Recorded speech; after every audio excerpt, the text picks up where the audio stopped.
आपका राधे राधे बोलो। ऋषि, आप मथुरा जेल निरीक्षक हैं। आप जेल अधीक्षक हैं और आप डिप्टी हैं, उनके वहीं करते हैं। आपकी जेलों की सेवाएं रहती है महाराज जी। आपका एक प्रश्न है। राधे राधे गुरु जी, दंडवत गुरु जी। मैं यहाँ पे जेल अधीक्षक के रूप में तैनात हूँ महाराज जी, मथुरा कारागार में। इस समय 1600 बंदी हैं और बहुत से ऐसे बंदी होते हैं महाराज जी जो 16-16 साल से 18-18 साल से कारागारों में निरुद्ध हैं। व्यक्ति मर जाता है तो यह माना जाता है कि वो प्राप्त नहीं होगा, लेकिन कारागारों में निरुद्ध हो जाने के बाद उनके परिवार पर यह संकट आ जाता है कि न उनसे मिल पाते हैं और न उनसे बातें कर पाते हैं। तो उनका परिवार भी तिल तिल मरता रहता है, जिसके कारण वह अवसाद की स्थिति में आ जाते हैं और कभी कभी ये करते हैं कि सुसाइड की उनकी टेंडेंसी आ जाती है और बंदी आत्महत्या कर लेते हैं। तो महाराज जी, इस समय हम लोगों ने आपकी प्रेरणा से राधे राधे का जाप कराना शुरू किया है तो काफ़ी परिवर्तन आया है। तो महाराज जी, हम चाहेंगे कि उनको कुछ इस प्रकार का संदेश मिले। हाँ, एक हम आपको सिद्धांत बताए देते हैं जो परम सत्य और शास्त्रीय है। अवश्य में वो भोक्तव्यम कृतम कर्म शुभाशुभम। ऐसा भी हो सकता है कि वो निर्दोष हो, उन्होंने वो कृत्य ना किया हो जिस कृत्य में वाए हैं, लेकिन सत्य मानिए वो पाप जो उनको दंड नहीं मिला है, वो पाप उनको दंड दे रहा है। एक हम उदाहरण से बताते हैं। एक सामने स्वर्णकार का मकान था और वो बहुत ही छल कपट करके दूसरों को ठगता था और स्वर्ण एकत्रित करता था और कुछ राज कर्मचारियों से मिला हुआ था। जब कभी ऐसी विपत्ति आती तो राज कर्मचारियों के सपोर्ट से वो बच जाता था। तो वो राज कर्मचारी उनके घर आते जाते थे और वो जहां संपत्ति रखता था राज कर्मचारियों को पता था। एक दिन उनके मन में आया कि ये बहुत छल कपट करता है, अधर्मी है, और इसको मार करके हम ही संपत्ति ले लेते हैं तो क्या फर्क पड़ेगा, क्योंकि अधर्म तो ये करता ही, मैं खुद जानता हूं। तो दो राज कर्मचारियों ने उसकी हत्या कर दी और वो बाक्स लेकर निकल रहे थे कि सामने वाले घर से एक व्यक्ति, पहले बाथरूम लघुशंका नहीं होते थे, वो लघुशंका के लिए निकला। उसने राज कर्मचारियों को बॉक्स लेते हुए और चेहरे पर भय देखते हुए उसने कहा, हमें लगता है आप कुछ गलत करके आ रहे हैं। तुरंत उसको एकांत ले गए और देखे, इसमें से जो हिस्सा चाहो आप ले सकते हो, पर आप अपनी जबान बंद रखना। उसने कहा, मैं कदापि ऐसा नहीं कर सकता, मैं बड़े अधिकारियों के पास शिकायत करूंगा कि आपने ऐसा ऐसा। तो उन्होंने तत्काल उसको बंदी बनाया और उसके ऊपर रिपोर्ट कर दी कि ये बॉक्स लेकर के चोरी करके जा रहा था, स्वर्णकार का वध कर दिया। बिल्कुल कोई अपराध उसका नहीं। आप देखिए, उसको बंदी बना लिया गया। 10 वर्ष लगते हैं न्यायालय में कभी कभी न्याय करने के लिए। बड़ा उसको कष्ट और दंड भोगना पड़ा। जब न्यायाधीश के सामने आया तो उसने रो कर कहा कि मैं बिल्कुल निरपराधी हूं, मेरा कोई भी दोष नहीं है। आप सत्य को साक्षी करके, भगवान को साक्षी करके देखिए, मेरी बात पर आप जांच कीजिए। जो दो राज कर्मचारी थे उन्होंने कहा कि मेरी बात पर विश्वास कीजिए, इसी ने ऐसा केस किया है।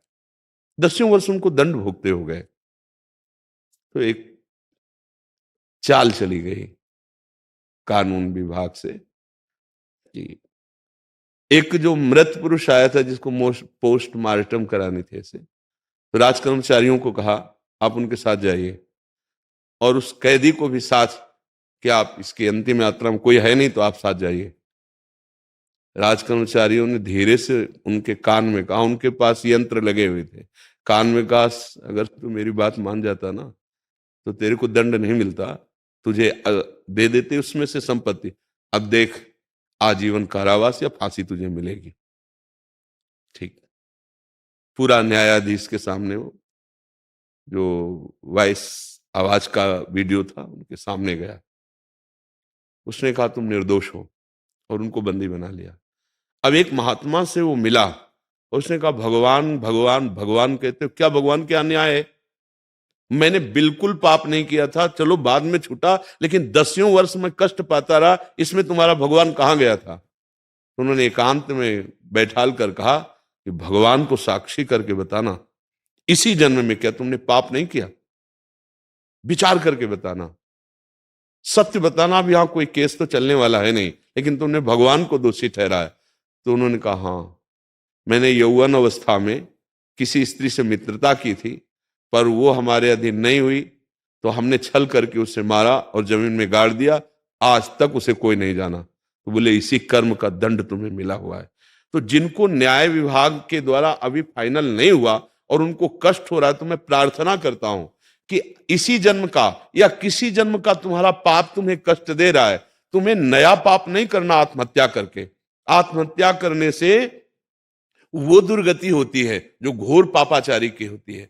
ये कोई आत्महत्या करने के बाद 5 स्टार होटल थोड़ी रखा कि आप शरीर छोड़ दोगे और बहुत आपको सुख प्राप्त होने लगेगा। नहीं नहीं, जो न तरे भवसागर अस समाज नर पाए, सो अति निंदक मंदमति आत्महनन गति जाए। सबसे बड़ी दुर्गति आत्महत्यारे की होती है और वो प्रेत योनि को प्राप्त होता है। इसलिए समस्त कैदियों से और अन्य भाइयों से भी हमारी प्रार्थना है कि आत्महत्या का विचार ना करें और नाम जप करते हुए अपने पापों का नाश करने की सोचें। आपको जो कठिन से कठिन सजा भोगनी पड़ रही, या आपको जो ऐसी परिस्थिति में कि अभी निर्णय नहीं हुआ पर आपको दंड भोगना पड़ रहा है, सच्ची मानिए आपके कर्म का फल है। 1 सेकंड भी आपको कोई कष्ट नहीं दे सकता यदि हमारा कर्म हमारे विपरीत ना हो। हम इस आज के सत्संग में यही कहा, ये जो आप लोग मन माने आचरण करते हैं, मदिरा पीना, व्यभिचार करना, पशुओं को पका करके खाना, हिंसा करना, आप देख लीजिएगा इसका जब परिणाम आएगा तो हो सकता है आप उस केस में बिल्कुल दोषी ना हो, लेकिन आपको भयानक दंड मिलेगा क्योंकि आपका पापाचरण एकत्रित हो रहा है। तो आत्महत्या वो उपाय नहीं जिससे हम दुख से मुक्त हो जाएं।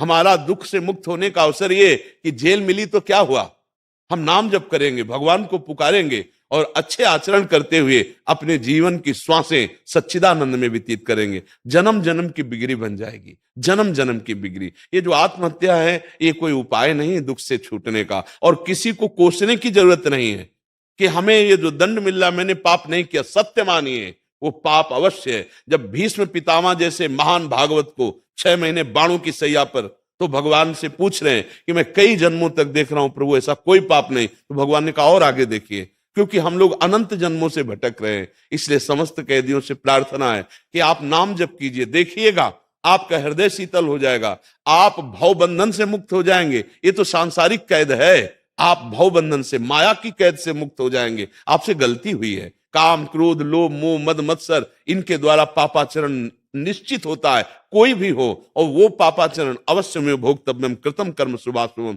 भगवान कह रहे अवश्य भोगना पड़ता है। आज हमारा समाज गिरता हुआ चला जा रहा है। ये जो आज व्यभिचार की प्रवृत्ति बढ़ गई है ना, जिसको ट्रेंड कहा जाता है, ये बहुत बड़ा घातक है हमारे राष्ट्र सेवा के लिए, हमारी समाज सेवा के लिए। जितेंद्रियता और पवित्रता चाहिए। आज भ्रष्टाचार मच रहा है, नए नए बच्चे गर्लफ्रेंड बॉयफ्रेंड ऐसे गंदे आचरण कर रहे हैं, और फिर जब अनुकूलता नहीं मिलती तो हिंसा पे उतर आते हैं, जब दिमाग की शांति नष्ट हो जाती है तो व्यसनों में उतर जाते हैं। यही चल करके आगे कैदी बनेंगे, और कौन बनेगा। जब हम दोस्ती करते हैं तो दोस्ती का मतलब होता है अपने दोस्त को सुखी करना, अपने दोस्त को सत्मार्ग में चलाना, अपने दोस्त को अच्छा देखना, ना कि उसका शोषण करना। बुद्धि भ्रष्ट होती जा रही। तो मनमानी आचरण हमारे कभी ना कभी हुए हैं, उनका हमें दंड मिल रहा है, तो हम पावन हो रहे हैं, हमारी दुर्गति नहीं हो रही, हम पवित्र हो रहे दंड के द्वारा। अब नाम जब करें तो हमारे अंदर वो शीतलता आ जाएगी, वो ज्ञान आ जाएगा, जिससे हम जेल में रहते हुए भाव जेल से मुक्त हो जाएंगे, संसार की जेल से। और परिवार वालों से प्रार्थना है कि वो व्यर्थ का दुख ना ले। पक्का समझ लीजिए, यहां किसी को भी अगर कोई कष्ट मिल रहा है तो किसी न किसी कर्म से मिल रहा है। पक्का समझ लीजिए, हमारे भगवान के न्याय में इतना भी कहीं चूक नहीं हो सकती। हमारे आचरण ऐसे हुए हैं। अब वो परिवार के सदस्य आरोपित होकर के जो जेल गया है, उससे मोह के कारण वो दुखी हो रहे हैं। मेरी प्रार्थना है आप दुखी मत होइए, आप भी भजन कीजिए और मनाइए उस भजन का फल कि जो जेल में गया है उसको सुख मिले, शांति मिले और वो जल्दी मुक्त हो। अगर इस देह से न मुक्त हो सके तो भगवान की इस माया से तो मुक्त ही हो जाए। एक परमहंस जी हमें मिले थे, गंगा किनारे भ्रमण किए, तो भ्रमण में बड़े अनुभव होते हैं। जब नई अवस्था हमारी 13-14 की थी तो हमारे अंदर जिज्ञासा थी कि मैं महात्माओं से मिलूं और जानूं कि परमार्थ का वास्तविक स्वरूप क्या है। तो शायद में उनसे प्रश्न किया कि स्वामी जी, आप वो करीब 90 वर्ष के थे, बहुत ही दिव्य स्थिति थी उनकी, कि स्वामी जी आपने संसार से क्यों वैराग्य लिया। तो उन्होंने कहा बेटा मेरी एक दुकान थी कपड़े की, मेरी नई अवस्था थी, बहुत दुकान चलती थी, तो पड़ोस वाले जो दुकान के थे और उन लोगों ने हमें ईर्ष्यावश एक दिन बहुत पीटा। मैंने सहने की कोशिश की, लेकिन उन लोगों का स्वभाव ही बन गया हमको प्रताड़ना, गाली देना, मारना। उनमें से एक जो प्रधान था, बेटा मैंने निश्चय किया इसका वध करूंगा। बोले ऐसा है किया, कुछ पैसे की करौली खरीदी, उनके वचन। और जब वो हमें रास्ते में मिला तो मैंने उसे मार दिया जान से। फिर मेरे हृदय में आया कि मैंने अपराध किया है, तो मैं स्वयं चला गया और मुझे बंदी बना लिया गया। और फिर मुझे तन्हाई की सजा मिली। उस समय वो कह रहे थे मुझे तन्हाई की सजा मिली, बहुत कष्टप्रद जीवन। तब हमें ज्ञान हुआ कि अब हमारा जीवन पूरा नष्ट हो गया, किसी काम का ना रहा। हम क्रोधवश सही व्यवहार न करने के कारण आज बंदी बना लिए गए। हे भगवान, यदि मुझे मुक्त कर दिया जाए तो मैं आजीवन संन्यास लेकर आपका भजन करूंगा। पर इतने कहने से थोड़ी हो जाता है। उन्होंने निश्चय किया आज से मैं जल नहीं पीऊंगा, भोजन नहीं पाऊंगा और निरंतर नाम जप करूंगा। अब चाहे जेल में रहना पड़े या संसार में, भगवान का भजन नहीं छोड़ूंगा। उन्होंने ऐसी बात पकड़ी।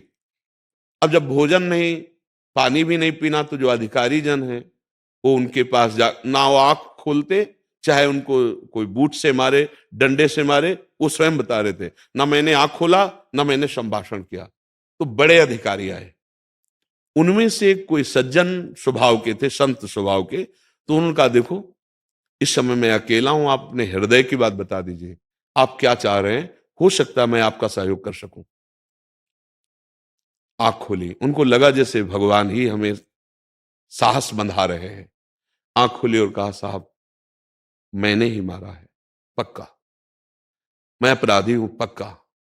पर एक लालसा मेरे हृदय में जागृत हो गई, यदि किसी तरह मैं मुक्त हो जाऊं तो आजीवन संन्यास लेकर भगवान का भजन करूंगा। तो उनका भी तुम्हें झूठ बोलना पड़ेगा, तुम्हें कहना पड़ेगा मुझसे जबरदस्ती ये बात कहाई गई है, मैं पूरा सहयोग करूंगा आपका।